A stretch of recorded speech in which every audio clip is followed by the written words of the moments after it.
یہ آپریشن زبردوز جو ہے نا، جس کو میں کہتا ہوں، یہ اپنے حتمی مراحل پہ داخل ہو چکا ہے.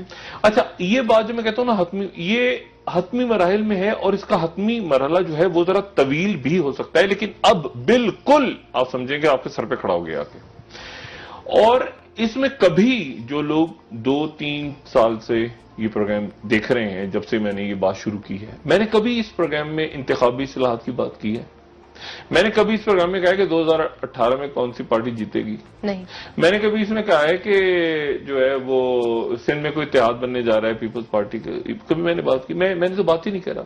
میں تو یہ کہہ رہا ہوں کہ ایک ملک میں سخت اور کڑا احتساب ہونے جا رہا ہے اداروں کا. جی. اداروں کا، شخصیات کا، اور اس میں یہ کسی بھی حد تک جا سکتا ہے. اور اس میں انتشار، اب دیکھیں انتشار، اب جب میں بات کرتا تھا تو سارے لوگ کہتے تھے انتشار؟ کیسا انتشار؟ یہ کیا بات کر رہا ہے بیٹا؟ وہ یہ ایسے ہوتا تھا نا، گالیاں پڑتی تھیں، سب کچھ ہوتا تھا. عدم استحکام میں کہتا تھا سیاسی، وہ آپ کے سامنے کیا عدم استحکام نہیں ہے اس وقت؟ بالکل ہے. کیا انتشار نہیں ہے ملک میں؟ لیکن ساتھ میں پھر ایک اور بات ہے، وہ یہ کہ پاکستان نے آگے جانا ہے.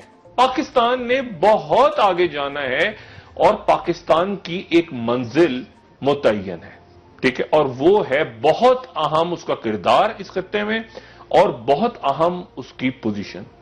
اور آپ یہ دیکھ لیں، وہ جو بات اس دن آصف غفور صاحب کر رہے تھے، میں وہ بات پہلے بھی کہہ چکا کہیں تو، مطلب دیکھیں نا، کون سا ملک دنیا میں ایسا ہے جو یعنی دہشت گرد آگے بھاگ رہے ہوں اور اس کے پیچھے فوج لگی ہو؟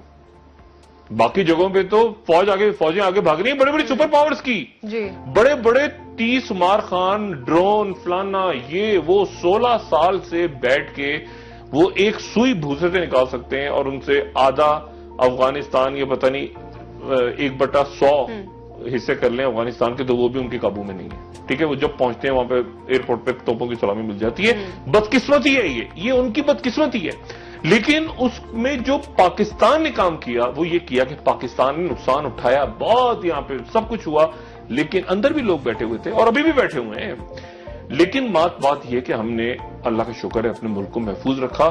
یہاں پر انتہا پسندی نہیں آئی جس طرح لانے کی کوشش کی گئی. کچھ لوگ ہیں بالکل موجود ہیں جو فتوے لگاتے ہیں ایک دوسرے کے اوپر، لیکن وہ چیزیں کنٹرول ہوئی. بہت سی چیزیں لوگوں کے سامنے بھی نہیں آئی.